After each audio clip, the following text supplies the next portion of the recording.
Is it possible कि हमारे biology के अंदर 100% आ जाए? बिल्कुल पॉसिबल है भाई, I believe it, then you should also. अगर मैं बात करूं बायोलॉजी डोमेन, तो बायोलॉजी डोमेन अदर डोमेन से काफी इजी पड़ता है। रीजन बीइंग कि यहाँ पे कोई न्यूमेरिकल पोर्शन नहीं होता है, साथ में आपके एक्सेप्शंस नहीं होते हैं लाइक केमिस्ट्री, राइट। तो आपका बायोलॉजी जो है ओवरऑल एक थ्योरेटिकल पोर्शन है, जहाँ पे आपको एक ध्यान देने की, याद करने की और एमसीक्यू की प्रैक्टिस करने की ज्यादा जरूरत है। और क्या क्या चीजें हम कर सकते हैं कि हमारी 100% आए, चलो इसके बारे में हम कर लेते हैं डिस्कस। देखो, अगर मैं बात करती हूँ तो सबसे पहले हमारे दिमाग में क्या हुआ छा रखा है, सीयूटी होगा कि नहीं होगा। अरे भाई क्या होगा, कुछ नहीं होगा, जस्ट रिलैक्स, कोई प्रॉब्लम नहीं है। जो भी काम करना है, जो भी हमको आगे से करना है, आज से अभी से करना है, बिल्कुल फुल रिलैक्स मूड में करना है, स्ट्रेस फ्री होके करना है। क्योंकि अगर हम स्ट्रेस्ड रहेंगे तो हमारा 100% नहीं दे पाएंगे, और ये हम नहीं चाहते हैं, है ना। तो पहले तो अपना थोड़ा सा रिलैक्स रहो, हल्का फुल्का कुछ ब्रीथ इन ब्रीथ आउट करो, थोड़ा बहुत 10-15 मिनट का सुबह योगा शुरू करो भैया, ताकि आपका माइंड रिलैक्स रहे, राइट। क्योंकि विदाउट रिलैक्सेशन आप चीजें नहीं कर पाओगे, सारी खिचड़ी पक जाएगी यहीं कहीं, राइट। इसके अलावा अगर मैं बात करूं तो सबसे पहले what is necessary, planning. Planning is essential. सबसे पहले तो प्लानिंग करनी पड़ती है ना। अगर मान लो हमको कल को किसी से युद्ध करना है तो हम सबसे पहले प्लानिंग करेंगे कि युद्ध करना है, कैसे करना है, क्या करना है, क्या कुछ नहीं करना, हर चीज हम प्लानिंग के अंदर देखते हैं, है ना। तो प्लानिंग बड़ी जरूरी है। अगर मैं प्लानिंग की बात करूं तो प्लानिंग के अंदर आपका क्या आता है कि पहले तो आप अपने ना सब्जेक्ट को जानिए कि आपका जो सब्जेक्ट है उसके अंदर क्या चीजें होने वाली है, कितना वो वास्ट है, क्या कुछ चीजें हैं, राइट। पहले अपने सब्जेक्ट के सिलेबस के बारे में जानिए कि क्या क्या चीजें इसके अंदर आने वाली है। दूसरा, एग्जाम के अंदर कैसी अप्रोच रहती है, एग्जाम के अंदर कौन सी और कैसी अप्रोच रहती है, ये चीज जाननी भी बड़ी ही जरूरी है। क्योंकि अगर मैं बात करूं आपके एग्जाम के अंदर अलग अलग तरीके के क्वेश्चंस आते हैं, तो पहले आपको प्लान कर लेना है कि ये चीज ऐसे ऐसे मेरे को कवर करते हुए चलनी है। कि भैया मेरे एग्जाम के अंदर 3 तरीके से क्वेश्चंस आते हैं। एक तो बहुत ही बेसिक क्वेश्चंस आते हैं जो बड़े ही ईजी होते हैं, दूसरे मेरे पास केस स्टडी के आते हैं, और तीसरे मेरे पास असरेशन और रीजनिंग वाले आते हैं। तो मेरे को यहाँ पे जो भी चीजें करनी है, जैसे भी करनी है, इस तरीके से करनी है कि इस ऐसे कोई भी क्वेश्चन आएगा तो मैं उसको भी कर लूंगा अटेम्प्ट, राइट। हमको ये चीज हमारे दिमाग में पहले ही बिठा लेनी है कि मुझे कुछ भी कहीं भी कोई कसर नहीं छोड़नी है, सब्जेक्ट इस तरीके से तैयार कर लेना है। और ये कितने नंबर का आ रहा है, इसकी इंपॉर्टेंस कितनी है, तो देखो आपको पता है अभी कोई श्योरिटी नहीं है कि आपको 35 क्वेश्चन करने हैं अटेम्प्ट आउट ऑफ 45, और आपको करना है 40 आउट ऑफ 50। ऐसा कोई श्योरिटी अभी आया नहीं है कि इस चीज को लेके कि भैया आपको इतना करना है तो ये आपको एग्जाम के टाइम पे पता चलेगा, तो इसमें कोई प्रॉब्लम वाली बात नहीं है, राइट। ये हम एग्जाम के टाइम पे देख लेंगे, बट हमको अपना 100% तैयार करके रखना है। अगर मैं यहाँ पे बात करूं प्लानिंग के अंदर, हमको हर चीज देख लेनी है, कहाँ कहाँ से पढ़ना है, रिसोर्सेज बड़े जरूरी है, राइट। क्या रिसोर्सेज बड़े जरूरी हैं, और रिसोर्स आपका जो हो वो ऑथेंटिक हो। कैसा हो, ऑथेंटिक हो। जैसे पहली चीज एनसीईआरटी की बुक्स। मान लो आपका अगर कोई गर्लफ्रेंड और बॉयफ्रेंड कोई सच्चा वाला है ना, वो आपकी एनसीईआरटी ही है, ठीक है। ये जो बाबू सोना जादू टोना होता है ये इतना अच्छा नहीं है जितना कि आपकी एनसीईआरटी। एनसीईआरटी आपकी जिंदगी बना सकती है, ठीक है। तो आपके लिए एनसीईआरटी क्या है, वरदान से बहुत ज्यादा है, वरदान के आगे भी कुछ कहा जाए तो एनसीईआरटी को फॉलो कीजिए। अगर जब तक एनसीईआरटी आपके दिमाग में रहेगी, एनसीईआरटी से आप करोगे, एनसीईआरटी की एक लाइन याद कर लीजिए, पी जाइए अमृत समझ के उसको, तो मतलब नैया पार है भैया हमारी। फिर उसके बाद हमको प्रैक्टिस कहाँ से करनी है, तो प्रैक्टिस करने के लिए वैसे तो आपके पास बहुत सारी किताबें होती हैं, है ना। अडा 24/7 पे भी ई बुक्स हैं, आप ई बुक्स ले सकते हैं using my code Y697S and any other you want to use, right. But अगर मैं यहाँ पे बात करूँ तो आपके पास एनसीईआरटी एग्जाम्पलर्स वो भी होते हैं। एनसीईआरटी एग्जाम्पलर्स देखिए बड़े ही इंपॉर्टेंट होते हैं। आपका वाईटी सेशंस देखिए, आपके अगर मैं क्लासेस की बात करूँ तो बायोलॉजी की 9:30 बजे क्लास होती है डेली सुबह सुबह मॉर्निंग में, तो आप वो भी ज्वाइन कर सकते हैं। मतलब एमसीक्यू की भी प्रैक्टिस आपको रखनी है जी, मेरे को रिसोर्स देखने कहाँ कहाँ से करने हैं।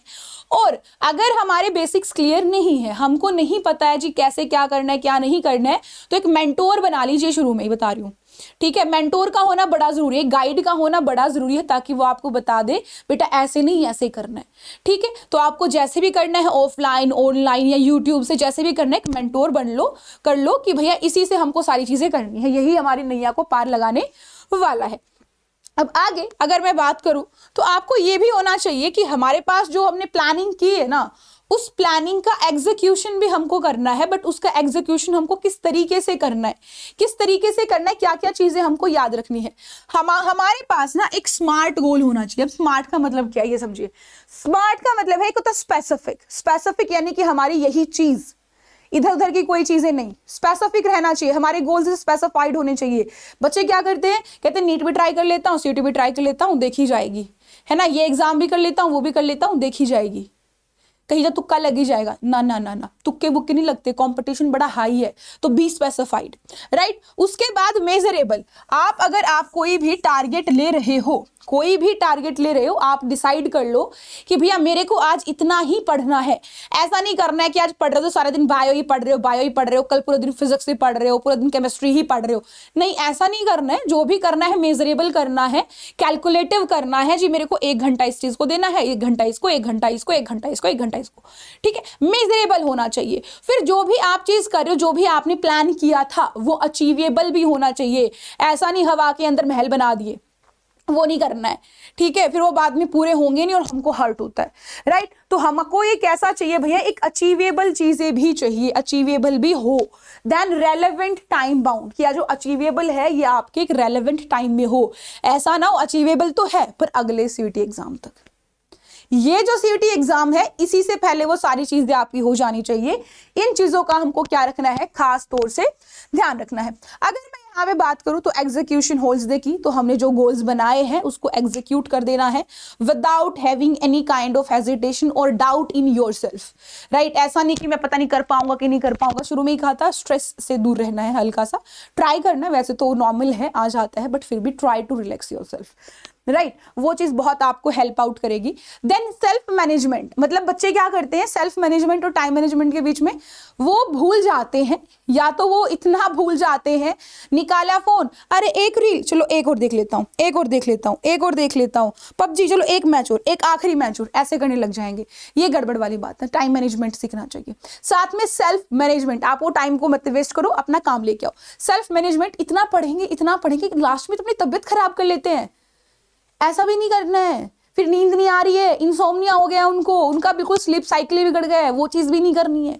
एक चीज की लिमिट होती है, उसी लिमिट के अंदर हमको वो सारी चीजें करनी है, राइट। अगर मैं यहाँ पे बात करती हूँ तो आपको यहाँ पे सेल्फ के लिए यानी खुद की हेल्थ के लिए टाइम निकालना बहुत ज्यादा जरूरी है, तो वो भी हमको यहाँ पे करना है, राइट। अगर मैं आगे बात करूँ तो हमारे पास आ जाए कि भाई जो भी आप क्लास ले रहे हो, ऑनलाइन ले रहे हो, यूट्यूब पे ले रहे हो, ऑफलाइन ले रहे हो, उसको रेगुलरली अटेंड करना, क्योंकि जब आप क्लास को रेगुलर अटेंड करोगे तो आपके बेसिक्स क्लियर हो जाएंगे। क्या हो जाएंगे, आपके जो बेसिक होते हैं, जो एक आपके बोलते हैं ना फाउंडेशन होता है, वो क्लियर हो जाएगा। जब आपको छोटी छोटी चीजें पता चल जाएगी ना, छोटी छोटी को जोड़ के बड़ी चीज तो आप अपने आप क्लियर कर लोगे। पहले अगर छोटी चीज नहीं क्लियर होगी तो बड़ी चीज कहाँ से क्लियर करोगे। तो आपके कॉन्सेप्ट्स जो हो बिल्कुल सारे क्रिस्टल क्लियर हो, उनको आप करें, जैसे भी आप चाहें वैसे कर सकते हैं। उसके बाद जो भी आपने पढ़ा है, जो भी आपने किया है, जिस भी हिसाब से आपने किया, उसको रिवाइज रेगुलर बेसिस पे करते रहे। ऐसा ना हो जी पढ़ लिया एक बार और सदियों के बाद अब हम उसको करने वाले हैं, नहीं, ऐसा नहीं करना है। उसको कम से कम रिवाइज तो कीजिए, कम से कम उसको रिवाइज तो कीजिए। आपका रिवीजन बड़ा ही जरूरी होता है हर चीज के लिए, राइट। अब अगर मैं आगे बात करूं तो आपके पास आता है कि solve time bound exercise, mock test and model papers. अब यहाँ पे मैंने एक स्पेसिफाइड शब्द लिखा है, शब्द लिखा है, solve time bound exercise. Time bound का मतलब क्या होता है, टाइम बाउंड का मतलब कि अगर मेरा एग्जाम का जो टाइम है ना, वही टाइम मैंने वहां पे उस एक्सरसाइज को दिया कि इतने टाइम में मेरे को मेरा पेपर करना है और इतने ही टाइम में मैं आज इस मॉक टेस्ट को लगाऊंगा, इस एक्सरसाइज को लगाऊंगा, ताकि मुझे प्रैक्टिस हो जाए एग्जाम टाइम तक, मेरा टाइम मैनेजमेंट का इशू ना हो। अगर मैं कुछ भी सोल्व कर रहा हूं, ऐसे नहीं कि एक मॉक टेस्ट लिया पूरा दिन लग गया, नहीं जी, जो आपका टाइम गिवन है उसी टाइम के अंदर ही आप करो, ताकि आपके एग्जाम में प्रॉब्लम ना आए। ये चीज आपको खास तौर से याद रखना है। अगर कोई क्वेश्चन आता है दिमाग के अंदर तो ये नहीं सोचना है जी हमको करें तो क्या करें, पूछेंगे तो शर्म आएगी, तो बेइज्जती हो जाएगी। नहीं, शर्माना क्यों है भैया, अगर आपने कोई पेड कोर्स लिया है तो बिल्कुल भी नहीं शर्माना है, क्योंकि आपने उसके लिए पे किया है पूछने के लिए। अगर आपको आता होता तो क्या आप यहाँ पे होते, नहीं ना, आप हमें पढ़ा रहे होते, बल्कि आप हमारी जगह पे होते हैं, अगर आपको आता होता तो, आपको नहीं आता तो आपका जरूरी है पूछना, पूछोगे नहीं तो डाउट्स क्लियर बिल्कुल भी नहीं होंगे। तो do not hesitate in asking, कोई शर्म की बात नहीं होती है। मूर्ख तो होता है वो आदमी जो ये सोचता रहता है कि भाई मेरे को लोग क्या कहेंगे अगर मैंने पूछ लिया तो। पूछने के लिए आए हो, बिल्कुल पूछिए, ठीक है। आपको बताने से कोई नहीं कतराता है, कोई भी अध्यापक हो, कोई यूट्यूब से देख लो, कुछ भी, कहीं से भी आपको जो भी करना है, राइट। तो ये चीज अगर हम ध्यान रखते हैं तो नो डाउट हमारी बहुत सारी चीजें हमारी बेटर हो जाने वाली है। और जो हमने पूरा प्लान बनाया है जी, हमने ये वाला देख लिया, इस हिसाब से चीजें की हैं और उसको हमको एग्जीक्यूट करना है, तो वो बहुत रेगुलर बेस पे करना है, वेल प्लान करके करना है, डिसिप्लिन्ड वे में करना है, ठीक है। और मॉक टेस्ट का तो हमने कर ही लिया, बात पता ही आप सभी को, मुझे बताने की अलग से जरूरत नहीं है कि नेगेटिव मार्किंग होने वाली है। तो अपने आप को कैलकुलेट करते रहना। और जब आप डिसिप्लिन रहोगे, रेगुलर रहोगे, वेल प्लान रहोगे, तो यहाँ पे ना आपको बहुत सारी चीजें पता चल जाएंगी। पता क्या चल जाएंगी?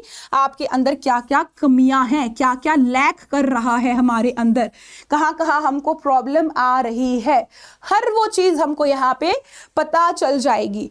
अगर जब हमको पता चल जाएगा जी हमारे अंदर ये प्रॉब्लम है, हमारे अंदर ये चीज लैक कर रही है, तो हमारे पास यहाँ पे इंप्रूवमेंट का स्कोप बढ़ जाता है। क्या हो जाता है? इंप्रूवमेंट का स्कोप बढ़ जाता है। जब हम इंप्रूव करेंगे तो हम ऑटोमेटिकली अच्छा स्कोर कर लेंगे, इसके अंदर किसी बात की कोई भी दोहराई है ही नहीं, है ना। अगर मैं यहाँ पे बात करूं तो एक चीज मैं आपको ऐड करना चाहूंगी कि जब भी आप रिवाइज करो या आप कुछ भी चीज पढ़ रहे हो तो कुछ चीजों का ध्यान रखना, जैसे कि वो चीजें क्या है आपकी। अगर मैं यहाँ पे कहूँ तो बहुत सिंपल सॉर्टेड सा है, बहुत ही सिंपल सॉर्टेड सा है। आप कुछ भी याद कर रहे हो, तो एक तरीके से याद करें।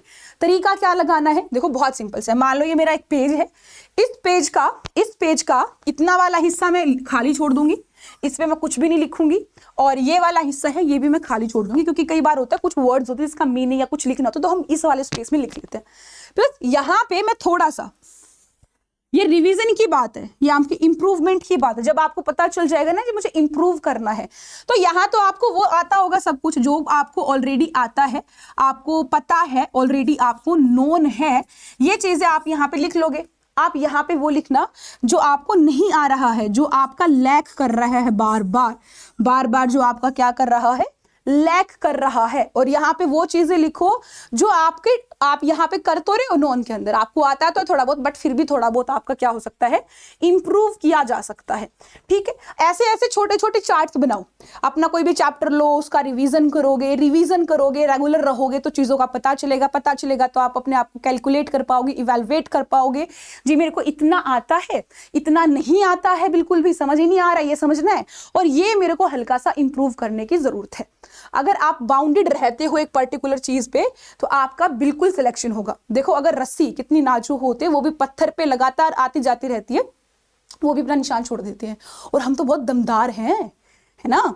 तो ये चीज आपको याद रखनी है।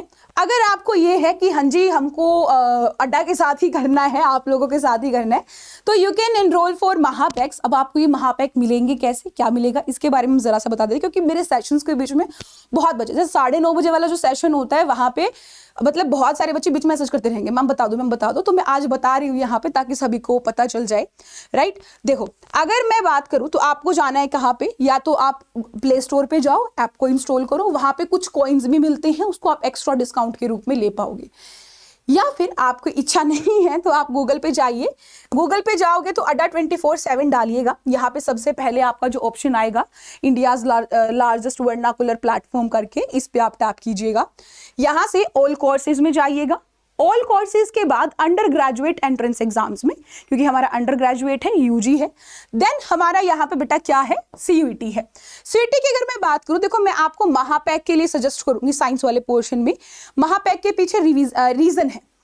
फर्स्ट बिंग, एक तो आपके पहले बेसिक क्लियर होंगे, है ना, आगे से आगे बैच आगे लाइव आते रहेंगे, तो आपका महापैक में क्या होता है कि आपको हर चीज पे एक्सेस होता है। जैसे कि आपको पहले अपना बेसिक क्लियर करना है तो पहले एक आपका लाइव बैच होगा, उसके अंदर आपके बेसिक क्लियर हो जाएंगे, ठीक है, वो रिकॉर्डेड होगा, रिवाइज भी हो जाएगा। अदरवाइज आपको कोई और लाइव बैच लेना है, राइट, कि भाई मेरा को दोबारा से लाइव में ही पढ़ना है, लाइव में ही मेरे को रिवाइज करना है, तो जितने भी आगे आने वाले लाइव बैचेस होंगे आपका ऑलरेडी उन पे एक्सेस होगा, इसीलिए आप महापैक में है। आपको कोई अलग अलग बैच खरीदना नहीं है, जैसे कि यहाँ पे टॉपर्स बैच है, स्मर्थ बैच है, अगर आपके पास महापैक है तो आप टॉपर्स बैच में भी जा सकते हैं और स्मर्थ में भी जा सकते हैं। आपका घर के जैसा राज हो जाएगा, जिस कमरे में जाना चाहो, जिस बैच में जाना चाहो, आराम से जाके पढ़ सकते हो। अब उसके बाद खुद को इवैल्यूएट करना है, मॉक टेस्ट लगाने हैं, तो हम फिर उसके बाद मॉक सीरीज की तरफ भी भागते हैं, टेस्ट सीरीज की तरफ भी भागते हैं। वैसे तो यहाँ पे आपका अच्छा खासा प्राइस है, ठीक है, बट हमको कम देना है। अगर आपकी बात करें बुक्स भी आप खरीदना चाहोगे, जी हमको बुक्स भी चाहिए, है ना, बुक्स चाहिए होंगी। अब अगर हमको ये सारी चीजें एक ही जगह मिल जाए तो हम क्यों थोड़ा थोड़ा 5,000 कहीं पे, 2,000 कहीं पे, 2,000 कहीं पे लगाएं कि बहुत ज्यादा हो जाएगा। इतना नहीं करना, हम एक ही जगह पे सब कुछ कर लेंगे, हम महापैक में ही सब कुछ ले लेंगे, राइट। महापैक को देखोगे तो दो तरीके के महापैक है बेटा। एक तो आपका महापैक है विद बुक वाला, जहां पे आपके घर पे फिजिकल फॉर्म में बुक्स आती हैं। एक आपका होता है कहां पे, एक आपका विदाउट बुक्स वाला, जहां पे आपको फिजिकल फॉर्म में बुक नहीं मिलेगी। विदाउट बुक वाला आपको 6,000 कुछ का पड़ता है और विद बुक वाला आपको 8,000 कुछ का पड़ता है। बट हमको इतना पैसा नहीं देना है, इसीलिए हम यहाँ पे हैं। हमको इतना पैसा नहीं देना है, इसीलिए हम यहाँ पे हैं। हम क्या करेंगे, इसको बाय नाउ करेंगे तो उस समय पे यहाँ पे कूपन कोड लगा देंगे, जो है Y697S, राइट। इसको करेंगे अप्लाई, और इसके अप्लाई करते ही यहाँ पे आप देखेंगे 20% का डिस्काउंट आपको मिल गया है।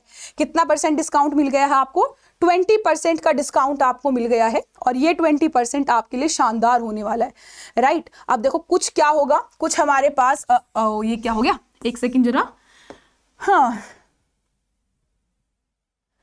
चलिए, कुछ हमारे पास क्या है, देखो कुछ तो हमारे पास ये कोड है, और कुछ हम क्योंकि प्ले स्टोर पे जाएंगे, तो वहां से कॉइन्स यूज करेंगे, तो 20 की बजाय आपका ओवरऑल 21% का ऑफ हो जाएगा। बट याद रखिए कोड आप एक ही याद करेंगे, यहाँ पे एक ही यूज करेंगे, दैट इज दिस वन, यानी कि Y697S। एंड ट्रस्ट मी, आपको कहीं से भी पढ़ना हो, यूट्यूब से पढ़ना हो या फिर आपको किसी पेड में पढ़ना है, हमारे अड्डा से पढ़ना है या किसी अदर से पढ़ना है, there is no issue. But thing is start करो, स्टार्टिंग बड़ी जरूरी होती है, और स्टार्ट करने के बाद उसके साथ स्टिक करके रहना और उसको रेगुलरली फॉलो करना एंड तक। रिजल्ट देखिएगा बहुत अच्छा आएगा। और आज के लिए इतना ही। मैं आपकी बायोलॉजी मेंटर सोनिया चहल फिर से आपको मिलूंगी एक अच्छे से सेशन के साथ, और नॉर्मली मेरा सेशन 9:30 बजे होता है, तो हम सुबह भी मिल जाते हैं। तो अभी के लिए इतना ही। Good bye and have nice day.